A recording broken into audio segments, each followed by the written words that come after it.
भगवान ने कहा भाई दुर्योधन अर्जुन देखो, ये जो पांडव है ये मेरी बुआ के पुत्र है, सगी बुआ के बेटे, तो ये भी रिश्तेदार सगे नातेदार हो। और दुर्योधन जो तुम हो, तुम हमारे समधी हो, क्योंकि दुर्योधन की बेटी लक्ष्मणा का विवाह भगवान के पुत्र सांब से हुआ था, तो तुम भी हमारे समधी ठहरे। अब इधर लड़े हम भी परेशान हैं, किस तरफ से जाए। दुर्योधन ने कहा भाई बात को घुमाओ मत, सीधा कहो किस तरफ से लड़ना, पहले मैं आया हूं। भगवान ने कहा देखो अर्जुन और दुर्योधन, एक तरफ तो मैं अकेला रहूंगा, मैं हथियार नहीं उठाऊंगा, निशस्त्र, कोई रथ चलाने का काम दे दे, झाड़ू पोछा का काम दे दे तो वो हम कर लेंगे, साफ सफाई का काम, कोई रथ चलाने कह दे वो कर देंगे, कुछ और काम दे दे वो कर लेंगे, पर हथियार नहीं। और एक तरफ हमारी सारी नारायणी सेना जो हथियारों से सुसज्जित लड़ेगी भी। तो अब बताओ कौन? अर्जुन तुम बताओ, तुम्हें। दुर्योधन बोला महाराज पहले मैं आया हूं, पहले मैं मांगूंगा। भगवान ने कहा तुम ही मांगो, चलो। दुर्योधन बोला महाराज तुम्हारा आपका क्या करेंगे हम, कोई पूजा करवानी होती तो आपको बुला लेते, अब हथियार आप उठाओगे नहीं और काम आपसे कुछ होगा नहीं, इसलिए हमें आप नहीं चाहिए, हमें तो सेना चाहिए। भगवान ने कहा अर्जुन तुम बताओ। अर्जुन ने कहा प्रभु मुझे और कुछ नहीं चाहिए, मेरे जीवन की डोर आप इस शरीर रूपी रथ को पकड़ लो, जहां ले जाना है वहां ले जाओ। मेरी धीमी है चाल और पथ है विशाल, जहां ले जाना है वहां ले जाओ, बस आपका जैसा मन करे। तो भगवान ने कहा। दुर्योधन नाचते नाचते घर आया। दादा ने पूछा भीष्म ने कि क्या हुआ, क्यों प्रसन्न? बोले आज द्वारिका गया था, सोचा कृष्ण जी बड़े प्रसन्न हुए, भगवान को अपनी तरफ ले लिया। अरे बोले उस छलिए का क्या करना था, वो तो नचैया गवैया है, कभी बांसुरी बजाए कभी नाचे, और नाचने गाने वालों का काम तो युद्ध में होता नहीं, वहां तो लड़ने वाले थे, तो किसे लिया? बोले हमने पूरी सेना को लिया। भगवान ने कहा हम हथियार नहीं उठाए।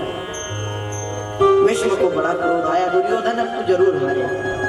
ये कहकर दादा चल पड़े। युद्ध होने लगा, एक दिन हुआ, 2 दिन हुए, 3 दिन हुए, कई दिन बीत गए, पर दिन प्रतिदिन पांडवों की विजय और कौरवों की हार होने लगी। हार से बौखलाया दुर्योधन सब सेनापतियों को बुलाया,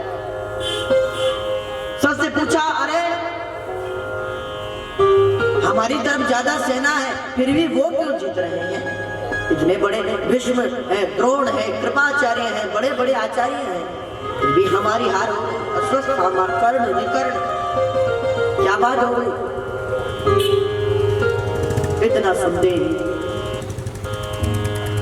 सब मौन हो गए। दुर्योधन ने भीष्म की ओर इशारा करते हुए कहा खाते हमारा है और भला चाहते हैं उन पांडवों का। दादा भीष्म को क्रोध आ गया, अरे दुर्योधन कैसी बात करते हो, हम जिसका खाते हैं उसका ही भला चाहते हैं, अभी तो तुम्हारी तरफ से लड़ रहे हैं, और तुझे मृत्यु का बड़ा ही भय है ना, तो जा आज रात्रि में अपनी पत्नी को मेरे पास भेज देना, उसे अखंड सौभाग्यवती का वरदान दे दूंगा, जा काल भी तेरा बाल बाका नहीं कर सकेगा। और दुर्योधन ने कहा कृष्ण उसकी वजह से ही ये जीत रहे हैं। दादा भीष्म को क्रोध आया, अरे दुर्योधन आज मैं प्रण करता हूं वासुदेव कर चक्र न धरहि तुमको मुख न दिखाऊं, लाज तहे मेरी गंगा जननी संतन सुत न कहूं। अगर मैंने भी वासुदेव श्री कृष्ण के हाथ में अस्त्र नहीं उठा दिया तो मैं भी गंगा और शांतनु का पुत्र हूं। वासुदेव कर चक्र न धरहि तुमको मुख न दिखाऊं, लाज तहे मेरी गंगा जननी संतन। दुर्योधन ने कहा दादाजी हम चाहते हैं आपको क्रोध आए, जब क्रोध आएगा आपको तो ही कुछ काम बनेगा। इतनी बात कहकर दुर्योधन चला गया। दादा भी अपने कक्ष में आ गए, अपनी माला जपने लगे। दिन भर युद्ध करते हैं तो माला जपने का समय नहीं लगता, इसलिए रात भर बैठकर माला जपते। इधर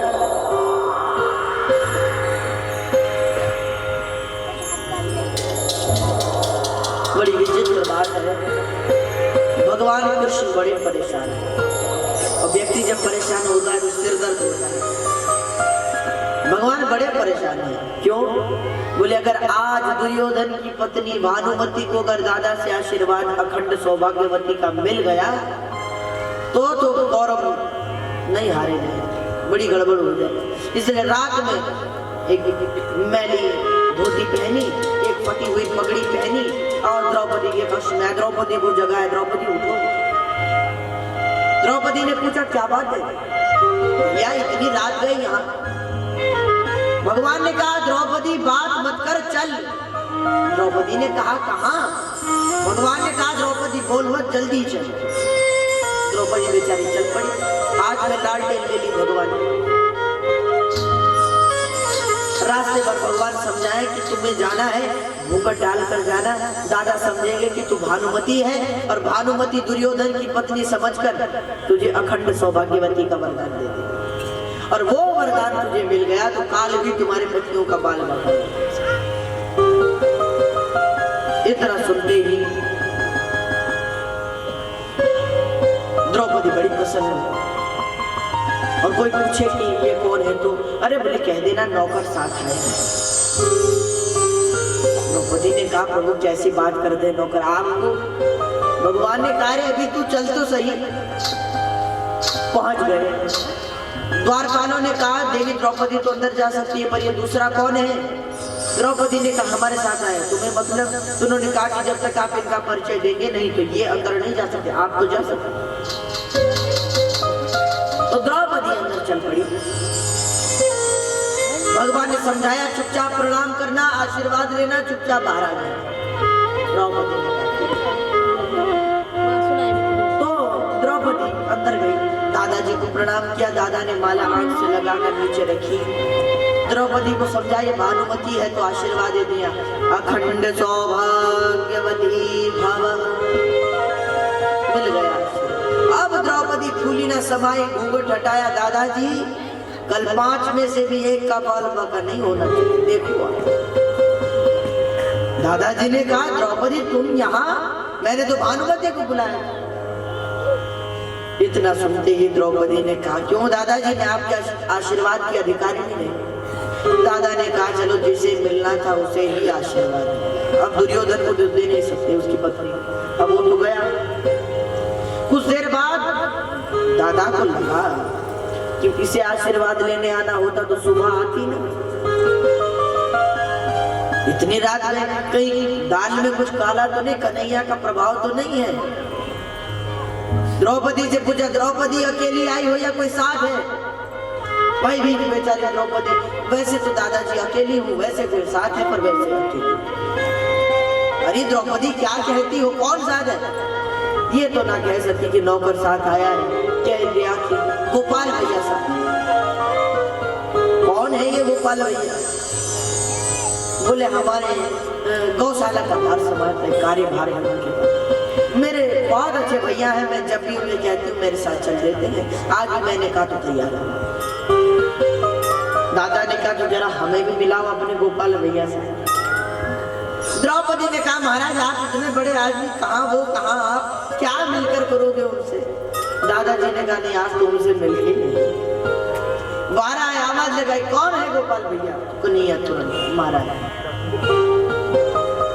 कन्हैया बड़े तेज है, लालटेन की लौ कम कर दी कि बुढ़ापा है दिखेगा नहीं। दादा और ज्यादा तेज, उन्होंने रोशनी और बढ़ा दी। शाम के समय में श्याम का श्याम वर्ण स्पष्ट हो गया, पता चल गया कि कृष्ण। यहाँ दाल में कुछ काला नहीं, पूरी दाल ही काली है। बड़ा क्रोध आया, अरे छलिए कपटी, ऐसे ही काम है तेरे, दुर्योधन को तू नहीं छोड़े। तू तो पूरा काम संभाल चुका है दुर्योधन को मारने का, एक आशीर्वाद तो लेने देता उसे।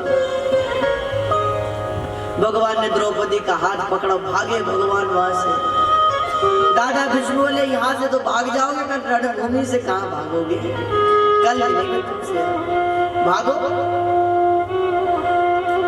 भगवान रास्ते भर द्रौपदी को डर, किसने कहा था तुझे आशीर्वाद? आशीर्वाद लेती चुपचाप चली आज, किसने कहा था ये सब बोलने को? द्रौपदी बेचारी चुप हो गई। अगले दिन युद्ध भूमि पूरी भीष्माकार हो गई। भीष्म के प्रताप से सब हाहाकार मच गया। इतना भयंकर युद्ध भीष्म ने किया।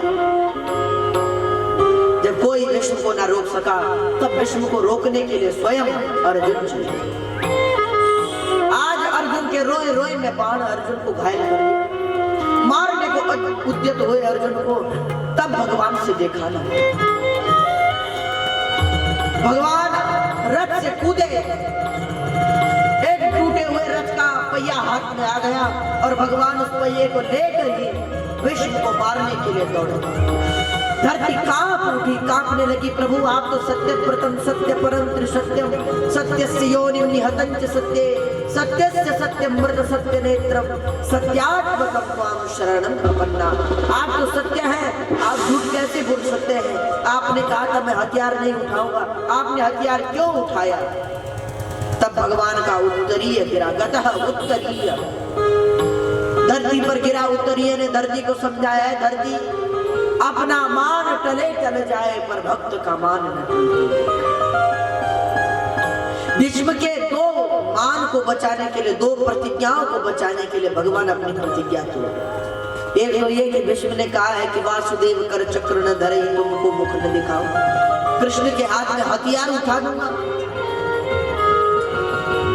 और एक ये कि कल इन्होंने आशीर्वाद दिया है पांडवों को, द्रौपदी को आशीर्वाद दिया अखंड सौभाग्यवती होने का। अगर अर्जुन को कुछ हो गया तो इनका आशीर्वाद झूठा पड़ जाएगा। इसलिए दोनों आशीर्वाद को बचाने के लिए अपना मान टले टले जाए पर भक्त का मान न टले। दौड़े भगवान मारने को भीष्म।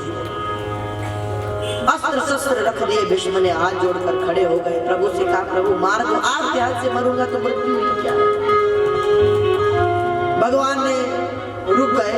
भीष्म ने हंसते हुए कहा प्रभु मार दो, पर एक बात कहूं। भगवान ने कहा, भीष्म ने कहा कि आप कहो मैं शस्त्र बिन भूमि हरऊं सब भार, हमको क्षत्रिय ना गिरे बोले हो वचन विचार। जरा विचार कर कर बोला करो। आपने कहा था कि मैं हथियार नहीं उठाऊंगा, अब हथियार क्यों उठा लिया? आपकी तो बड़ी प्रतिज्ञा थी, बड़े सत्य प्रथम पंडित थे अपने। भगवान ने भी रुपया फेंका और हंसते हुए कहा भीष्म डारी चक्र पर हंस पर हो दियो उतर ब्रजराज, तजी प्रतिज्ञा तोरी में मोरी प्रतिज्ञा। भीष्म तेरी प्रतिज्ञा को बचाने के लिए आज हमने अपनी प्रतिज्ञा। तब तो भीष्म चरणों में पड़े, भगवान ने क्षमा किया। भीष्म कहे प्रभु आप तो दयालु भी कितने हैं। स्वनी गम प्रतिज्ञा मृतमदि कर तू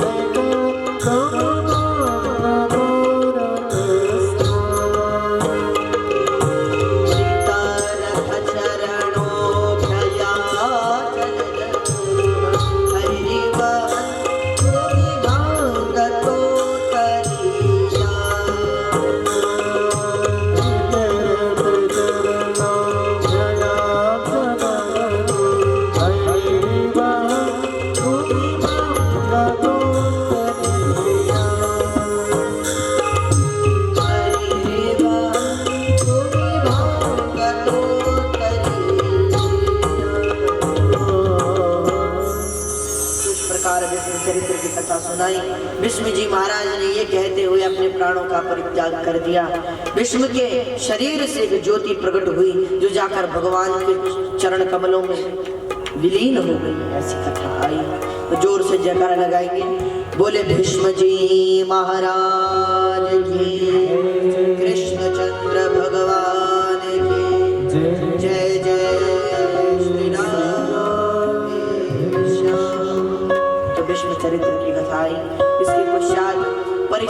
की अनेक चर्चाओं की कथा सुनाई एवं परीक्षित महाराज का जन्म हुआ तो बड़े उत्सव के साथ धूमधाम से जन्म मनाया गया। बालक धीरे धीरे बड़ा होने लगा। एक दिन पांडवों को खबर मिली कि भगवान भूमि का परित्याग कर अपने धाम चले गए हैं। तब पांडवों ने परीक्षित महाराज को राजा बनाकर स्वयं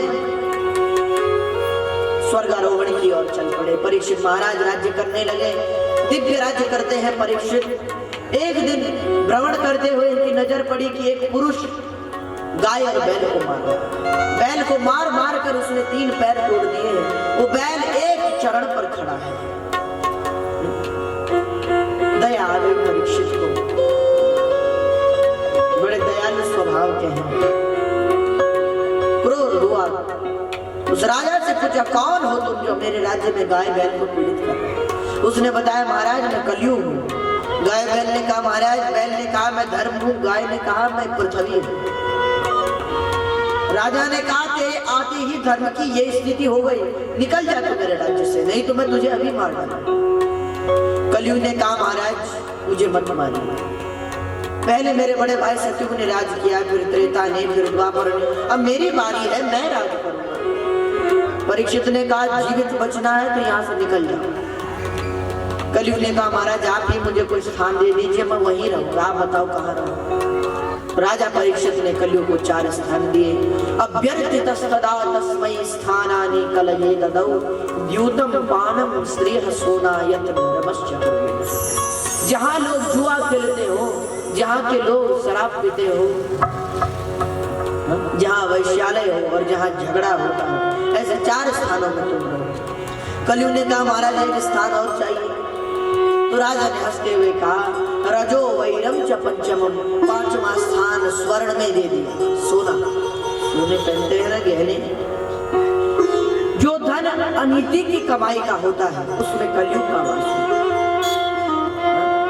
केवल ये मत समझना कि चोरी कर कर लाया गया धन ही अनीति का है, बल्कि वो धन भी, उस धन में भी कलयुग रहता है जिस धन को कमाने में व्यक्ति की मेहनत नहीं लगती। जो बिना मेहनत का धन होता है उसमें भी कलयुग का वास है। 5वां स्थान स्वर्ण में दिया। राजा अपने महल आ गए। अगले दिन मंत्रियों ने राजा को एक मुकुट दिया। महाराज ये बहुत सुंदर मुकुट है, आप इसे पहनिए। राजा ने वो मुकुट पहना तो बुद्धि भ्रष्ट हो गई। वो मुकुट किसका था? बोले राजा जरासंध का, जो बड़ा पापी राजा था। उसमें कलयुग बैठा हुआ था और कलयुग को राजा ने पहन लिया तो बुद्धि भ्रष्ट हो गई। सबसे पहले जीवन में हिंसा आई तो हाथ में एकदा धनुरुद्यम्य विचरण ध्रुवयाम बने। राजा हाथ में धनुष धारण कर कर शिकार खेलने के लिए जंगल में चले। कई निरीह पशुओं की हत्या की, कई पशुओं को मारा, और जो पाप करेगा वो जरूर भरेगा, ये संसार का है। राजा से गलती हो गई, कई जीवों की हत्या की आज राजा ने। प्यास लगी राजा को, प्यास लगी तो कहीं और न जाकर ढूंढने लगा पानी, कहीं और कुछ मिला नहीं। एक महात्मा जी की कुटिया थी, उनका नाम था समीक ऋषि। वो ध्यान में बैठे हुए थे। राजा ने कहा महाराज मुझे प्यास लगी है, मुझे जल पीना है। ऋषि ध्यान में थे तो सुना नहीं। राजा ने फिर कहा अरे महात्मा जी सुनाई नहीं देता, हम राजा परीक्षित बोल रहे हैं, हमें जल पीना है। सुनाई नहीं, क्रोध आ गया राजा। एक मरा हुआ सर्प ऋषि के गले में डाला और हंसते हंसते राजा वहां से चला गया। ये बात किसी ने समीक के पुत्र श्रृंगी को बता दी। श्रृंगी कौशिकी नदी में नहा रहे थे, स्नान कर रहे थे। क्रोध आया कि हमारे पिता का तिरस्कार किया है, तो हाथ में जल लेकर श्राप दे दिया राजा को। इति लंघित मर्यादम तक्षकः सप्तमे हनि दंशतिष्म कुलांगारम जोदितो। श्राप दे दिया जिसने हमारे पिता के गले में सर्प डालकर अपनी मर्यादा का उल्लंघन किया है, उस राजा को हम श्राप देते हैं कि आज के 7 दिन पश्चात उसकी तक्षक नाग के काटने से मृत्यु हो। ऐसा श्राप दिया राजा को। रोते रोते पिता के पास आए, पिता की समाधि खोल गई। पिता ने कहा पुत्री ये सर्प मरा हुआ है, डरने की आवश्यकता। उस सर्प को फेंक दिया। पर तुमने जिसने ये सर्प डाला है उसे श्राप तो नहीं दिया? श्रृंगी ने कहा पिताजी मैंने श्राप दिया है। क्या? बोले आज के 7 दिन पश्चात तक्षक के काटने से उसकी मृत्यु हुई। ऋषि सभी बड़े दुखी हुए। अरे पुत्र गलती राजा की नहीं, गलती तो कलयुग की। वो तो बहुत अच्छे राजा थे। अपने 2 शिष्यों से कहा राजा को बता दो कि आज के 7 दिन पश्चात तुम्हारी मौत है, मृत्यु होने वाली है। तो 2 शिष्य परीक्षित के पास पहुंचे। उन्होंने परीक्षित को बताया महाराज आज के 7 दिन पश्चात आपकी मृत्यु है, जितना भजन कीर्तन करना है कर लो। ये सुनकर राजा ने दिव्य समस्त ऋषि पुत्रों को बहुत सा धन दिया और अपने पुत्र जन्मेजय का राज्याभिषेक किया। स्वयं गंगा के तट पर आ गए। सोचने लगे अब मैं कैसे करूं।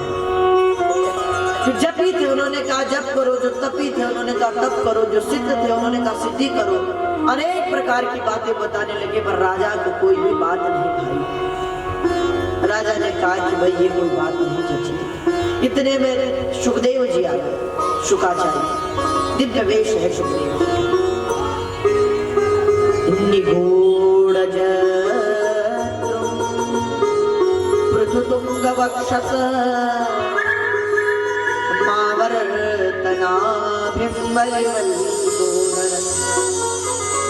दिगंबरं वत्सविकिरणकेशं प्रलम्बबाहुं स्मरोत्तमां। लंबे लंबे हाथ हैं सुखदेव जी के। हाँ दिगंबर है, दिगंबरम यस्य सः दिगंबरः, दिशा ही जिसका वस्त्र है, ऐसे शुकाचार्य तुरंत वहां आए। परीक्षित ने प्रणाम किया। सुखदेव जी ने कहा चिंता मत करो। राजा ने कहा महाराज कैसे चिंता न करो, प्रिय मानस से सर्वथा मैं मरने वाला, मेरी रक्षा कीजिए। इतना सुनते ही शुकाचार्य ने कहा राजन तो आइए भागवत के प्रथम स्कंद को विश्राम करें, द्वितीय स्कंद में प्रवेश करें। वरियान्ते सते प्रश्न कृतो लोकहितं नव आत्मवित्सम्मतः पुंसां श्रोतव्यादिषु यः परः श्रोतव्यादिनिराजेन्द्र। राजा को कथा सुनाने लगे। अरे राजा एक दिन मृत्यु सबको आए, मृत्यु से कोई नहीं बच सका। महात्मा सिद्ध जपी तपी कोई भी नहीं, मृत्यु से कोई नहीं बच सकता। पर इतना है कि अपना जीवन भगवान को समर्पित कर दो। भैया सब तेरे हवाले, तू जैसा तू कर। हम आपसे क्यों कहते हैं, माताएं बैठी हैं, हमारे भाई लोग बैठे, हम आपसे क्यों कहते हैं कथा ध्यान से सुनो, ध्यान से जानते हो क्यों कहते हैं? परीक्षित को पता है कि 7 दिन तक यमराज भी कुछ नहीं बिगाड़ सकता, काल भी बाल बाका नहीं कर सकता। 7 दिन पक्के है ना, चाहे अग्नि में डालो चाहे जल में डुबो, कुछ भी करो पर मरेंगे नहीं, क्योंकि 7 दिन बाद ही मरना है। पर हम में से कोई कह सकता है चाहे आग में बैठाओ चाहे जल में डुबाओ, हमें 7 दिन कथा सुनकर ही मरेंगे? कोई कह सकता है? कोई भरोसा नहीं। 1 दिन की कथा सुन पाते हैं कि 2 दिन की, कि 3 दिन की, कि 4 दिन, कोई भरोसा ही नहीं। इसलिए जितनी कथा सुनो उतनी जीवन में उतारो। परीक्षित की भांति शुकाचार्य ने समझाया, परीक्षित अपने जीवन में एक नियम बना लो। क्या? परीक्षित से कहते हैं भगवान से तो आसरा इस यहाँ का, मिले ना मिले मुझको तेरा सहारा।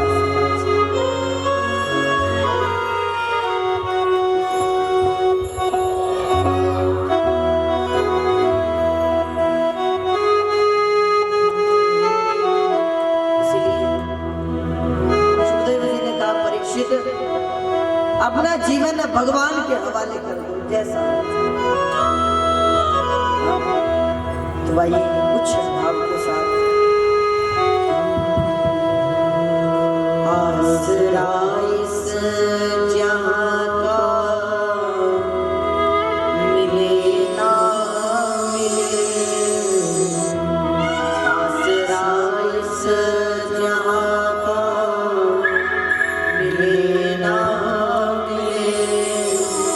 मुझको तेरे